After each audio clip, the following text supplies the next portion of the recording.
freaking what? Okay, so like a lot of freaking stuff happened just over the last day and a half. It's a lot of stuff with like the Kratos and E6 situation. Just want to, you know, kind of finalize the whole thing. I'm your proprietor if you're new to this channel, and like let's just jump into it. Yesterday, or I guess depending on when this video is uploaded, Shooter made actually an official response on the Team Beyond forums, just on his perspective of the whole situation of Kratos and E6. And I'll have that link to the full post in the description. But I just wanted to highlight a few key points that I think everyone should definitely know about. I'll just read this flow. After relegations, the only two players under contract with E6 are Kratos and Boo. I was under contract during Summer Pro League, but I had not re-signed a contract when I rejoined Allegiance during the fall transfer period. Spectre wasn't under contract either. I'm not sure why that was. Keep it short, since Boo and Kratos were both under contract, E6 has two players' rights to their right to have a Pro League spot, meaning they control what happens with the spot. Leading on to this, Shooter kind of mentions that him and Boo were showing interest in joining Team Allegiance and actually reached out to their owner, Connor. But like kind of in the midst of the negotiation process, Boo was allegedly unable to leave E6 due to his contract, and the only other option they had at that point was a buyout, which Allegiance was unwilling to do just because of E6's prices. They were so high because they were selling both Boo and the Pro League spot too. So at that point, like, time was running out and they didn't really care that much for a Pro League spot. They were kind of just, you know, they wanted to make the team and, you know, just replay it for the next season, kind of like what Problem Solvers is doing right now. Like at this point, you know, Connor, the owner of Allegiance, he goes on to negotiate with other teams, you know, just because he doesn't want to settle on just this. And Ryan apparently shoots Shooter. Freaking pun right there, right? Shooter attacks, basically saying that Kratos was screwing them out of a Pro League spot. He talks to Ryan, saying that there's no way that Kratos can even take a spot because, you know, you need two players, at least he thought, you need two players to keep the spot secure. But like, that's when things get a little like tricky. So neither ESL nor Halo bothered to negotiate with the whole situation until the very day before a roster lock, which is kind of freaking ridiculous. But it was at that point where things were kind of almost settled in. Shooter goes on to say, now it's Tuesday, January 10th. I believe roster lock was on the 11th. Chris sends Kratos, Showtime, and Boo a group text, Chris being the owner of E6, which says something along the lines of, you guys need to discuss amongst yourselves and come up with a solution. This isn't about contracts anymore. So myself, Boo, Kratos, and Showtime joined a Skype call, which consists mostly of us just telling Kratos how wrong this is, and Kratos is telling us that he's just doing what's best for him. I had absolutely no idea that what happened was a possibility. Shooter was basically, you know, just talking the fact that Kratos was able to secure a Pro League spot just for himself. As I mentioned in my last video, it was an email was sent to Shooter by ESL that confirmed that it actually was a possibility, saying that the manager of a team is responsible for submitting any and all roster changes to the league. Any change made without the manager is a violation of league rules and will be treated as such. If Nick Lascaraz, the manager of E6, submits a roster consisting of Kratos, Boo, and two additional players, that is the official Enigma 6 roster. If a player then contests it, then that is not the roster, and that one of the two original members, Kratos or Boo, is leaving or has left the team, it would fall under the player leaving rule. Enigma 6, following the past precedent in the league, will be allowed to replace Boo and retain their position in the league, as well as their top 8 seed for UGC St. Louis. And like, you know, Shooter just goes on to say like he couldn't believe how he felt after reading such a thing. You know, him as a player, he's kind of like been a breakout player for a while now, but like he hasn't really, you know, reached like the top, and like he was going along that path, and like all of a sudden, like all this is just taken away from him, like something that he, Boo, and Kratos and Spectre, they all fought for equally. All of a sudden, like, why does he deserve it more than him? Like, it's just kind of ridiculous there. He mentions that Allegiance went on to pick up Problem Solvers, as we all know that now, who is also out of a Pro League spot. Kind of ironic considering they have actually two of the original members, like, and Kratos was just himself. It's just kind of, it's, you know, things like kind of ridiculous. Like, it absolutely baffles him just because of the prospect of both Team Allegiance and his own team won't be in the Pro League next season yet. Enigma 6 will. And he goes on to say like, how is this actually possible? I tried emailing a few things back, saying things like they're submitting a fake roster, how can they do that and not be penalized? Eventually Boo and I got a call with Mark Snyder and Kyle Elam, and they explained everything to us. The only thing that matters is the manager. He can submit whatever roster he wants and there's nothing anyone can do about it. How does it make sense? You already see how ridiculous our situation is, but let's take another example. Let's say Boo and myself decided to go to EG and Spectre join Liquid. We all have a seed, don't need the E6 one. And Showtime hates Kratos. He could have submitted a roster of Kratos, Boo, Billy Bob 712, and Ashton Kutcher 63. And Kratos would have had to play both these players at St. Louis, and at least one of those players for the remainder of the season. Also, we couldn't request a manager change because we would have needed a specter who wasn't willing to, because you didn't want to get involved in the whole situation. And E6 agreed on the change.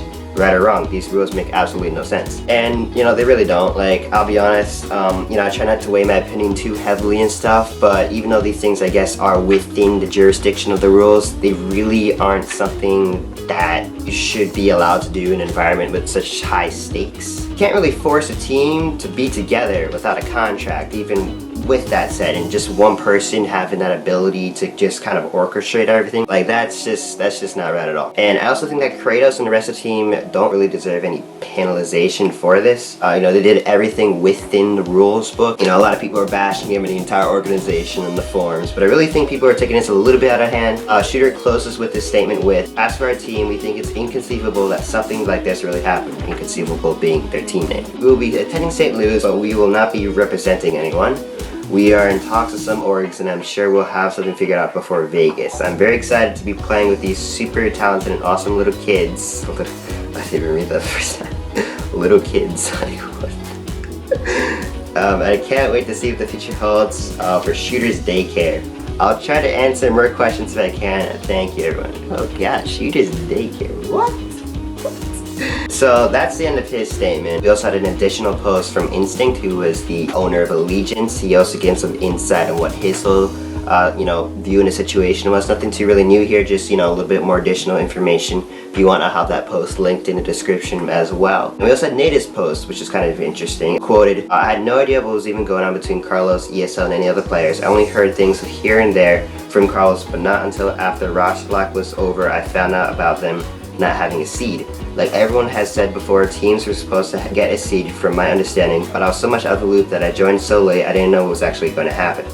Obviously, Shooter's team and Spartan's team are really good and deserve a spot as well. Personally, I'm not even a fan of having a pro league and go back to how it used to be." And a lot of people are bashing both Naded and Nemesis, who was the other player on E6, of how they're, you know, equally guilty of just, you know, being on board of this the entire time. Like they had to know at least a little bit of what they're getting into. People are taking this a little bit out of its context. I think that, you know, what Kratos is not really, I guess, ethical, but, you know, it's legal. It's not something that, you know, people should be, you know, absolutely. I think if anything, this actually adds to this whole, like, you know, bad guy persona he's created for himself, and I just made him more of a bad guy. And I think actually it's going to make for very interesting storylines leading into this, you know, the whole tournament season, the Pro League, all that. And to top all this off, E6, who, you know, was E6, you know, bad guys E6, it didn't even end up being E6.